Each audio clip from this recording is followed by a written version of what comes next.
কালেজাম তুই সবাইকে বলে বেড়াচ্ছি তুই নাকি আমার বিশাল উপকার করছু। কি উপকার বল, এক্ষুনি নালে চড়াবো।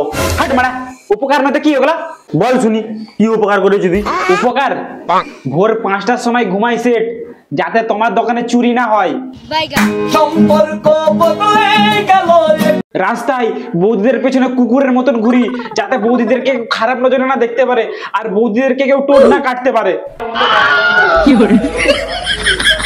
আজকে তাহলে তোমাকে একটা সত্যি কথা বলে দিয়েছে, এই যে তোমার প্যাকেট থেকে বিড়িগুলা চুরি হয়, সেগুলা কে চুরি করে খায়? ওগুলা সব আমি খাই, যাতে তুমি ভালো থাকে, যাতে তোমার শরীর খারাপ না হয়, আর আমি ঘাড়ে মেরে গেলেও চলবে। আরেকটা কথা সেট, আমি যে মেয়েটা নিয়ে পালিয়ে এসেছি কেন জানো? যাতে বিয়ের সময় তোমার কাছে হাত না পাততে হয়। বলো উপকার আর কি কি করতে হবে তোমার জন্য?